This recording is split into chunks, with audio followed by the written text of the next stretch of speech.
থাকেন তাদের কাছে সত্যি সত্যি এই গ্রাম বাংলার দৃশ্যগুলো ভালো লাগবে।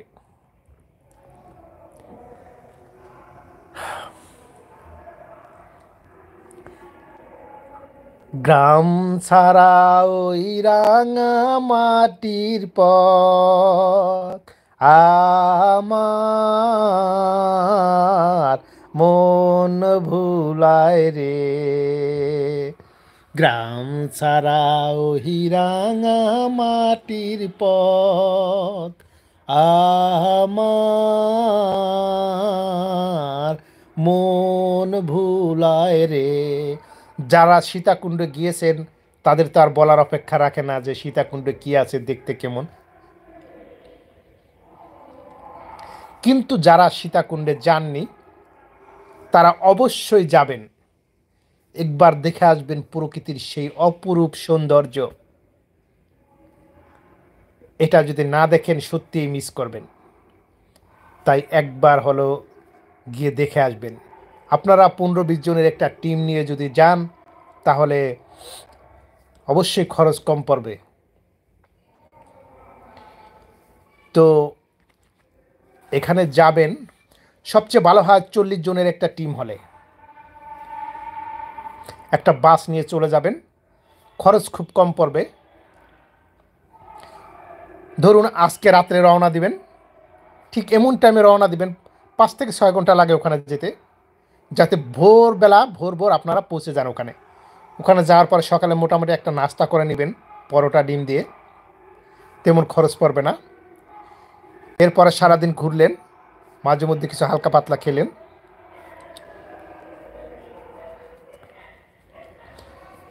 দুপুর টাইম ঘুরলেন, ঘোরার পরে আবার হোটেলে ঢুকলেন, মোটামুটি একটা খরচের ভিতরে টাকার ভিতরে লাঞ্চটা সেরে নিলেন, ব্যাস। এরপর আবার ঘুরতে বের হলেন, ঘুরে ঠুরে তারপরে দেখা যাচ্ছে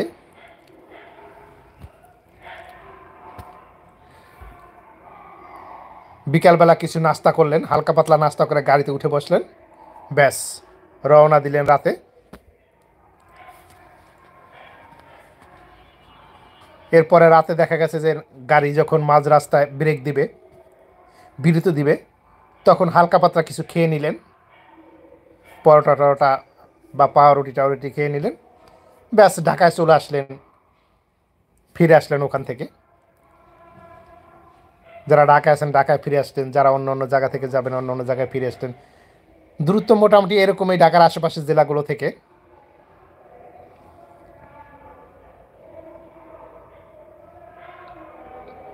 তো তেমন বেশি মনে হয় খরচ পড়বে না, আমাদের তেমন খরচ পড়েনি, মাত্র 1500 টাকা খরচ পড়েছে।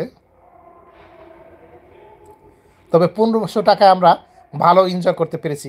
আমাদের টিমে 40 জন লোক ছিল, খুবই ভালো লেগেছিল। কম খরচে খুব সুন্দর একটা ভ্রমণ হয়েছে। আসলে ভ্রমণ করতে যাব, ওখানে গিয়ে তোর বিয়ে করতে যাব না বা মেয়ে দেখতে যাব না যে ওখানে অনেক টাকা পয়সা খরচ করতে হবে, বিরিয়ানি পোলাও খেতে হবে এমন কোনো কথা নেই, তো 5 স্টার হোটেলে থাকতে হবে এমন কোনো কথা নেই। ঠিক আছে, যারা এই ধরনের চিন্তা ভাবনা করবেন তারা ঘুরতে পারবেন না। মনে রাখবেন ঘোরার মধ্যে খাবার খরচটা কমিয়ে দিবেন এবং থাকার খরচটা কমিয়ে আনবেন, তাহলেই হবে। আর রাতে তো থাকার প্রয়োজন নেই, রাতটা গাড়িতে কেটে যাবে যাওয়ার সময় এবং আসার সময়, সারাদিনটা ঘুরে ঘুরে চলে যাবে। মোটামুটি একটা খাবার খাবেন, নর্মাল খাবার যেটা বাসা বাড়িতে খান এরকম, ব্যাস ঘোরা হয়ে গেল, একটা ট্যুর হয়ে গেল।